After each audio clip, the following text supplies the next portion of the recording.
My name is Nathan, and I want to start with something uncomfortable. We are the most photographed generation in history, and we have never trusted pictures less. We scroll past 1,000 images a day and believe almost none of them.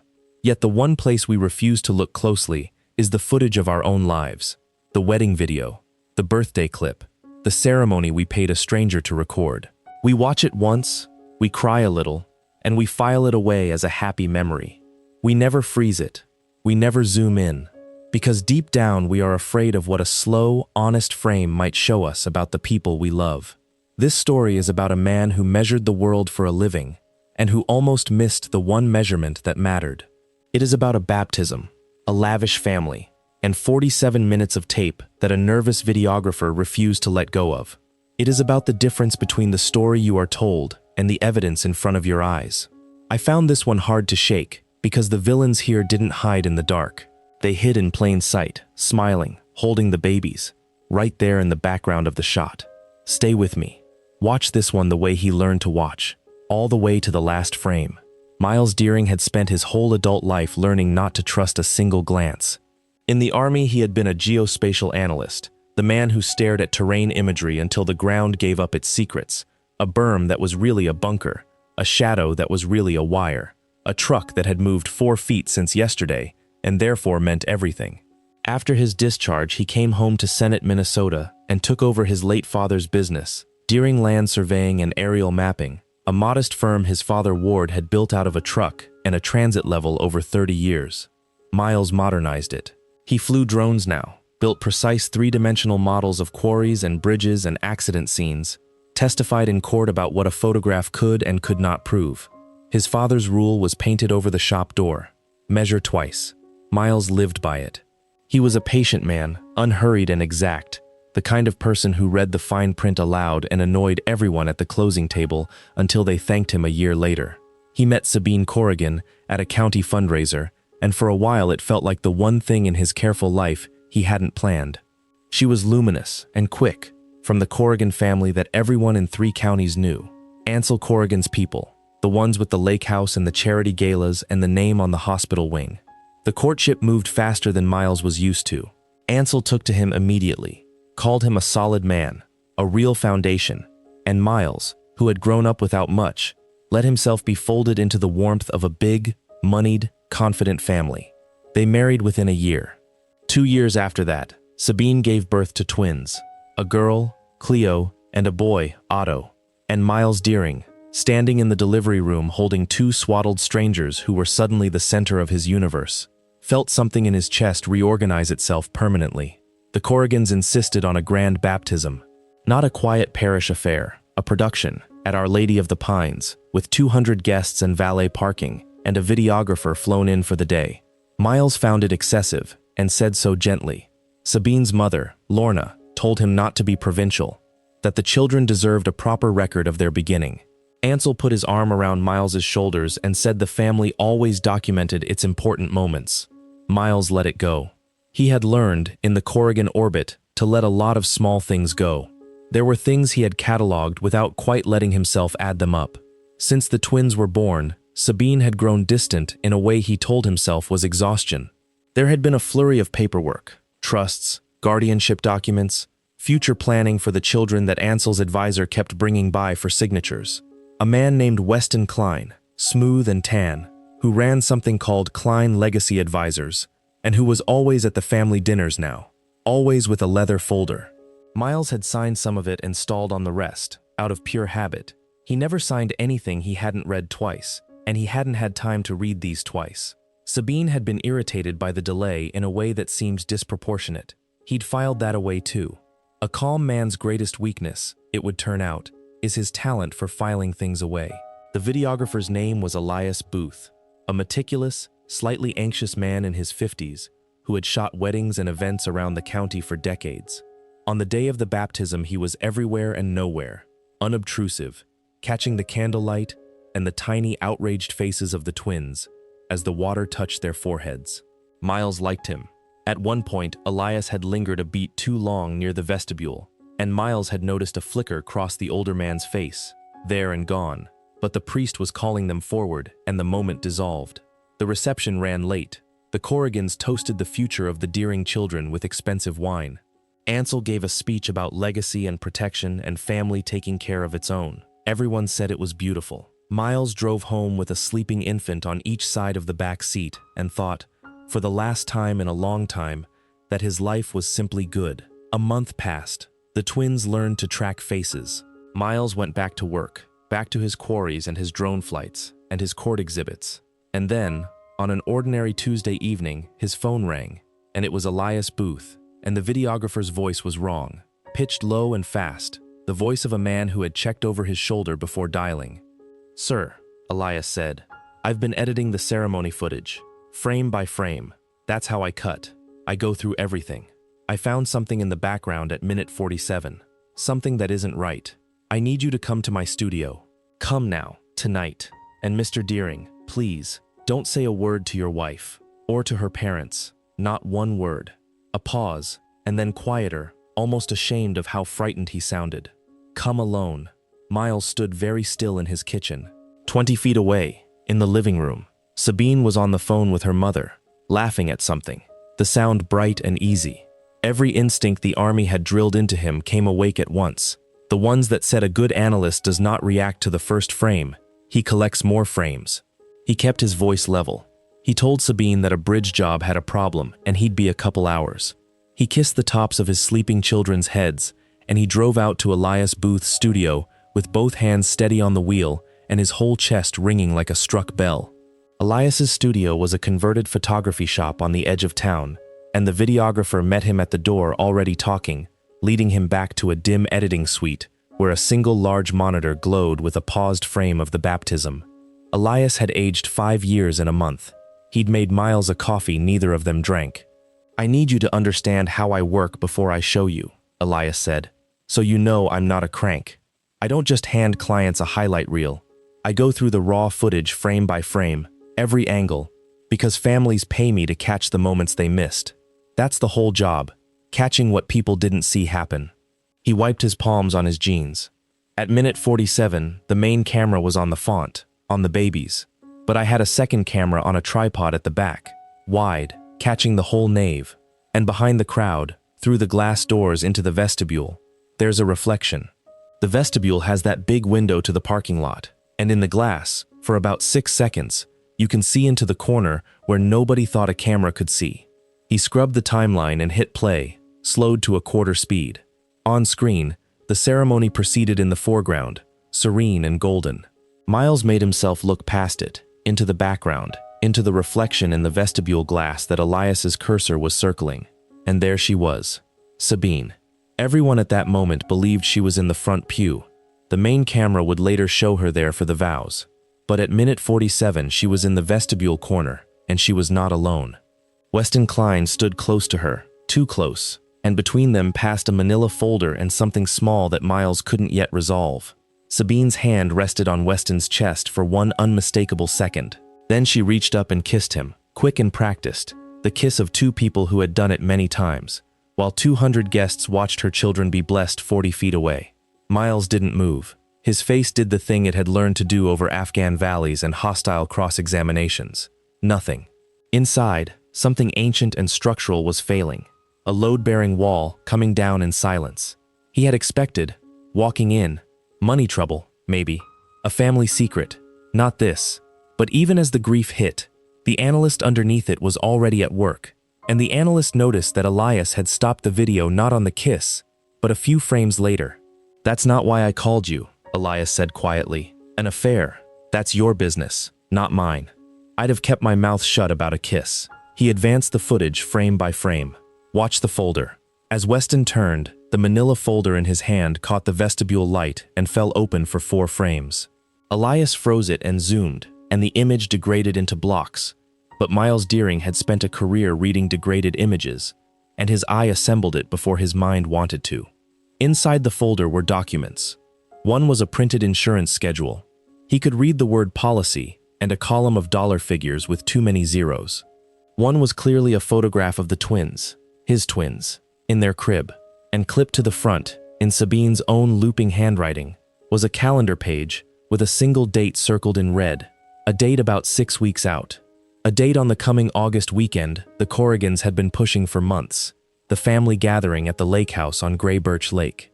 "I recognize the man," Elias said, and now his voice shook openly. "Weston Klein. I've filmed one other Corrigan event in my life, years ago. It wasn't a happy one. It was a memorial. For a baby. Ansel's granddaughter. A little girl named June. Crib death, they said."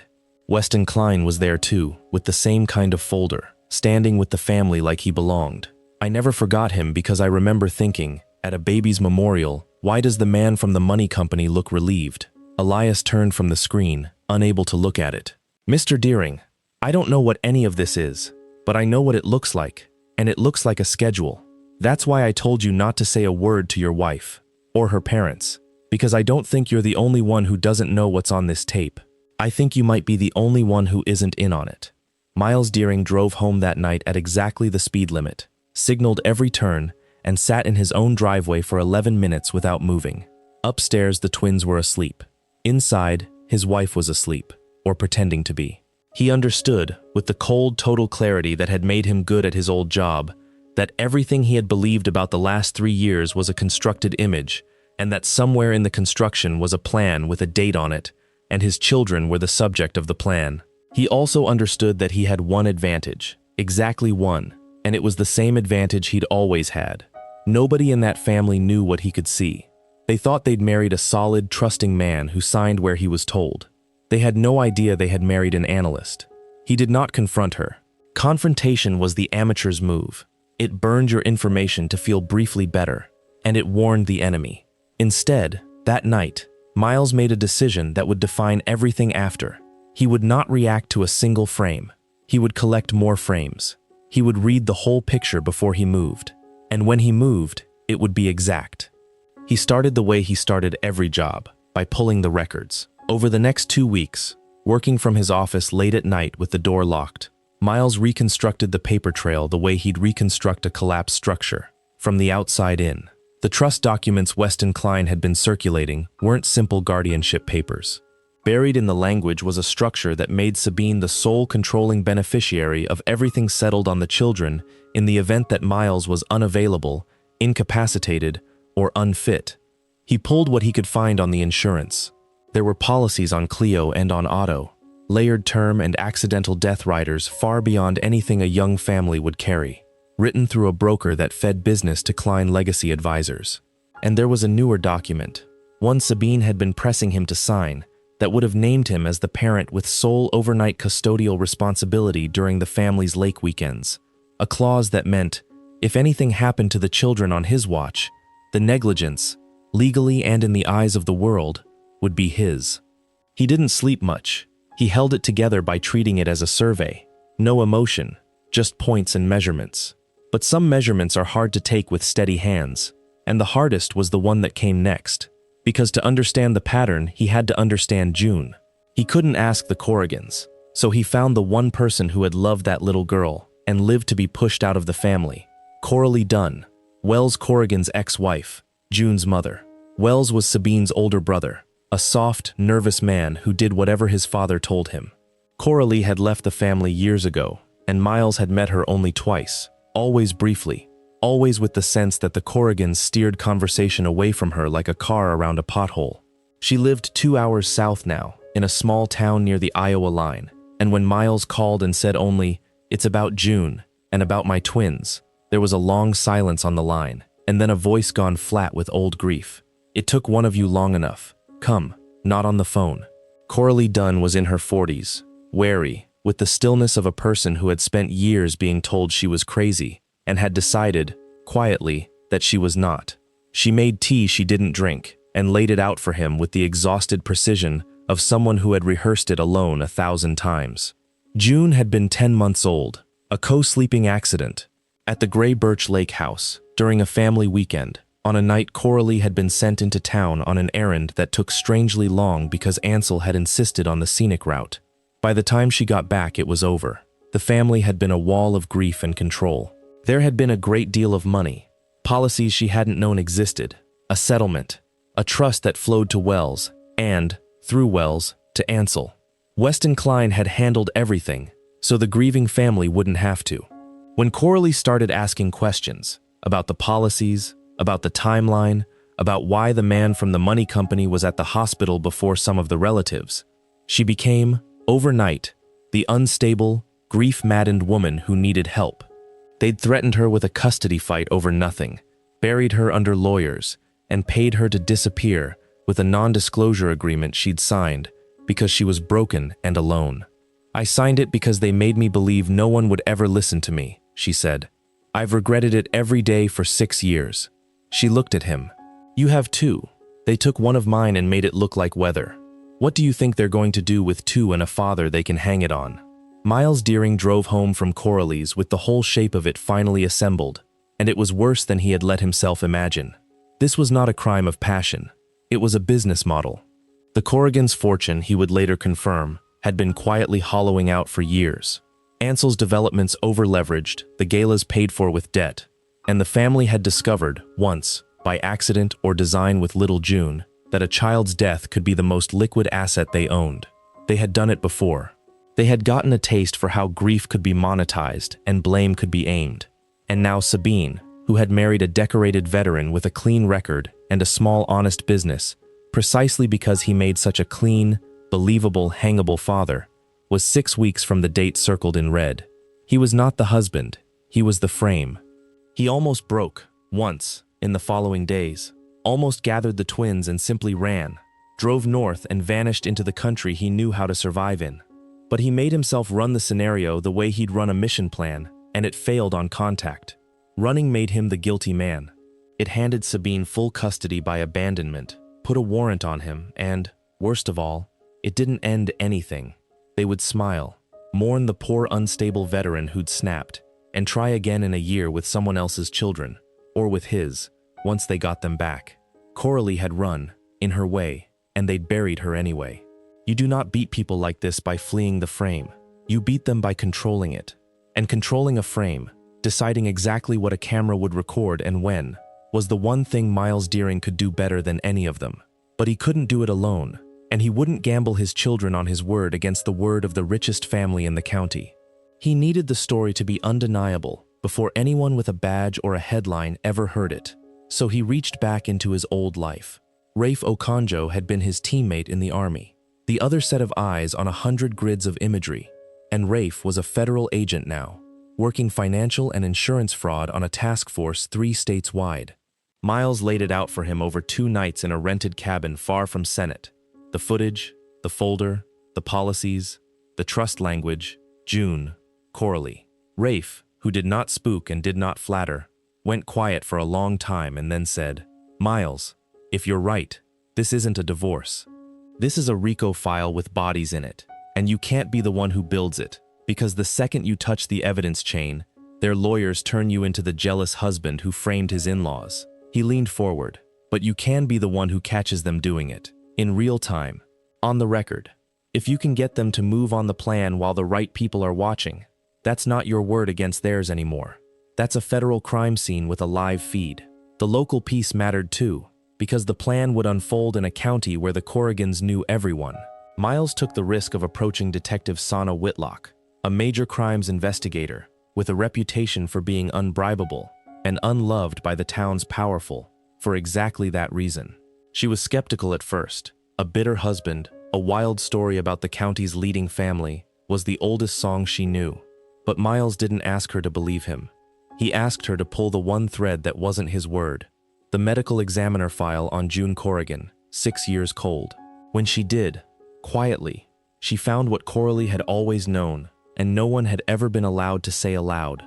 Findings soft-pedaled, a determination made faster than the science allowed, a signature from a since-retired examiner who'd done a suspicious amount of consulting for a foundation tied to Ansel Corrigan. Whitlock came back to Miles a changed investigator. "I can't move on the old case without the new one," she said. "But if you can show me the new one happening, I will burn their whole world down, and I'll do it by the book so it sticks." Around Miles, without any of them ever standing in the same room, a team assembled. Rafe with the federal reach, Whitlock with the local jurisdiction, a family lawyer named Greer Alvarado building the custody firewall in parallel, Elias holding the original footage under lock, and Coralie, finally, a witness who would no longer be alone. There was one more player Miles had to account for, and that was the family's cleaner. Sig Braddock was a former investigator the Corrigans kept on retainer, the man who had buried Coralie's questions, who did their surveillance and their problem-solving. Miles clocked Braddock's car outside his office, outside the daycare, a gray sedan keeping a professional distance. It should have frightened him.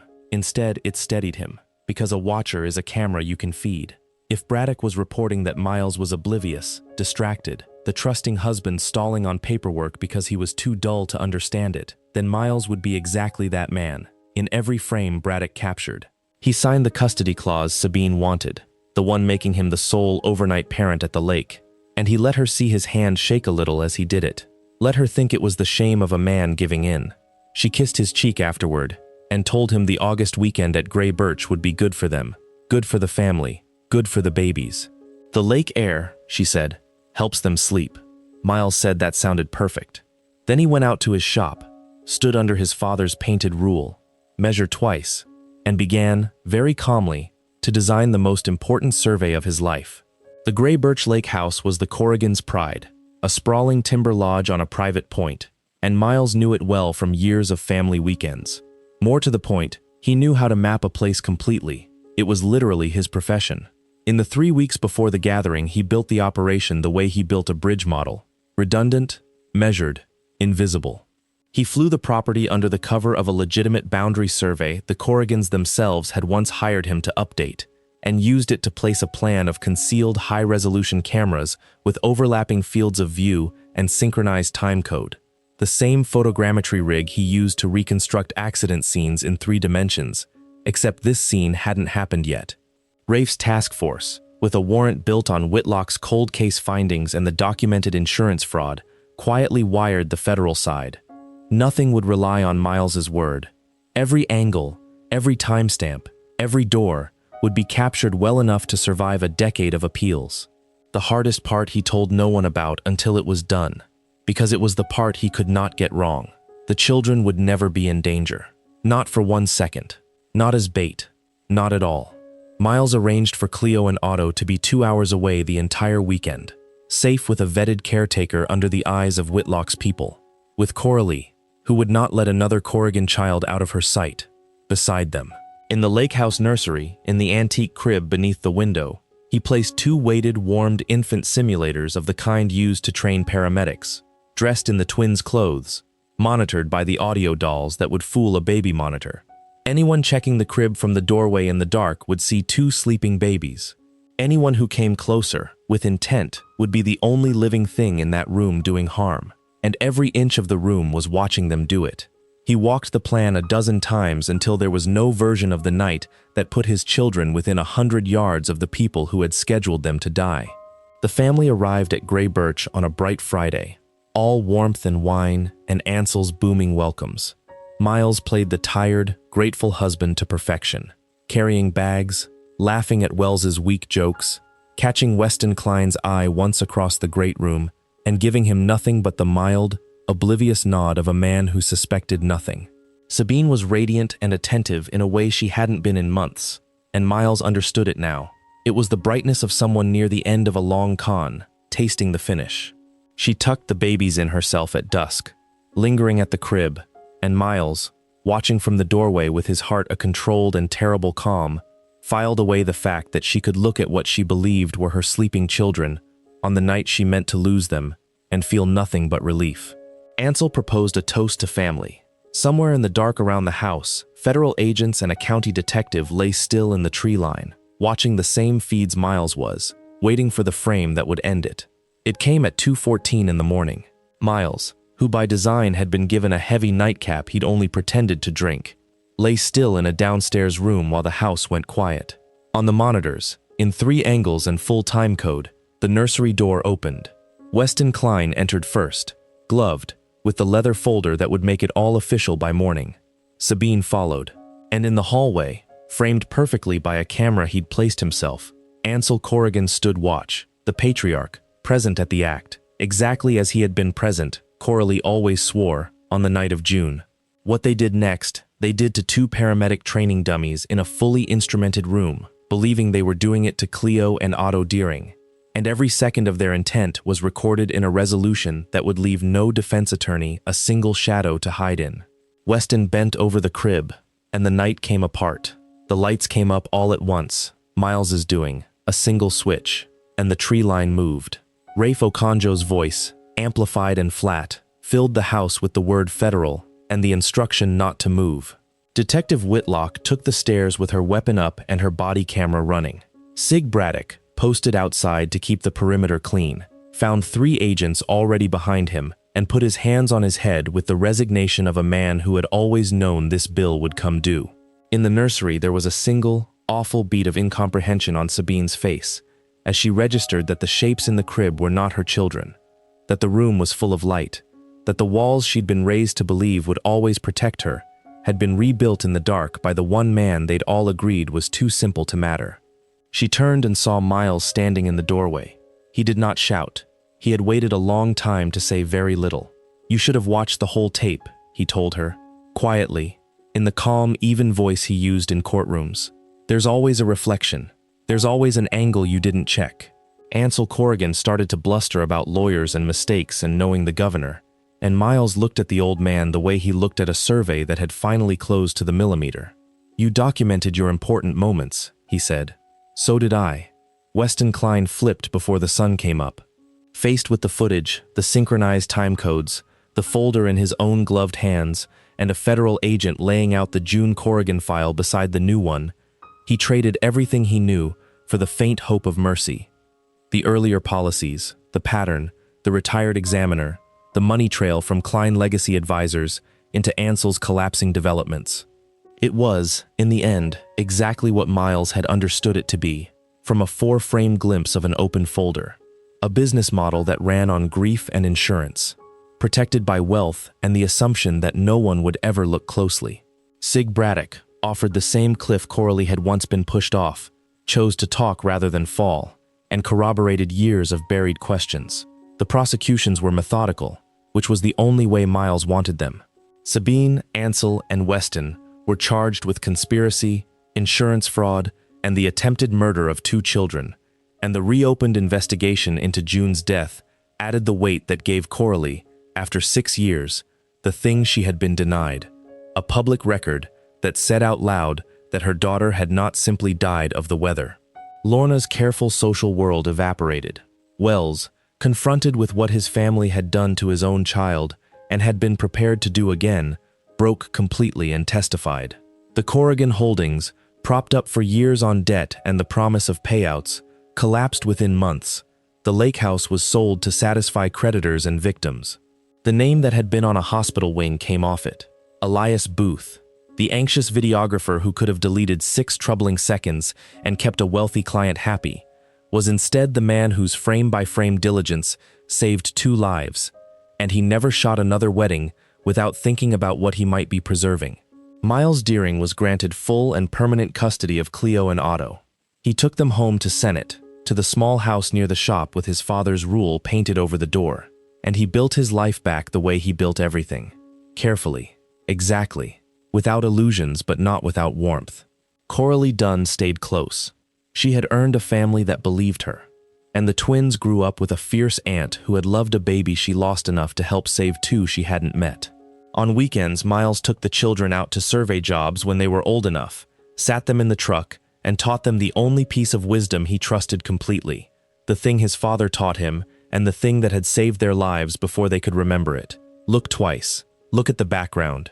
The truth is almost never in the part of the picture everyone's watching. I've told a lot of stories on this channel about people who were betrayed by the ones closest to them, but this one stays with me for a different reason. Miles Deering didn't win because he was stronger or richer or luckier than the people who came for his children. He won because he refused to let a comfortable story override the evidence in front of his eyes. Everyone in that family was counting on the same thing, that a happy man watching his own life go by wouldn't freeze the frame. That's the part I want you to sit with. The Corrigans weren't hiding in some far-off conspiracy. They were in the shot the whole time, in the reflection, in the background, 40 feet from the thing everyone was watching, and they were only safe as long as nobody looked. Here's what I keep coming back to. We are surrounded now by more evidence of our own lives than any humans have ever had. Footage, timestamps, receipts, the quiet record of where everyone actually was. We treat all of it as clutter, but the same tools that can flatten our privacy can also, in the right patient hands, protect the people we love. Because a lie needs you not to look closely, and a camera doesn't care about the story you were told. Miles's real weapon was never the drones or the badges. It was patience. He was underestimated, and instead of resenting it, he used it. He let them keep believing he was the trusting fool, right up until the lights came on. There's a strange kind of power in being the person no one bothers to watch. So if you take one thing from this, let it be his father's rule, because it turns out to be about a lot more than land. Measure twice. When someone tells you a story about your own life, especially the people who have the most to gain, don't just feel your way through it. Check it. Look at the background of the shot, and if a careful stranger ever calls to tell you there's something in the footage you missed, at minute 47 or anywhere else, go, and go with your eyes open. If this one got to you, tell me in the comments what you would have done in Miles's driveway that night. Subscribe for more true-to-life stories like this, and I'll see you in the next one. Take care of yourselves, and watch all the way to the last frame.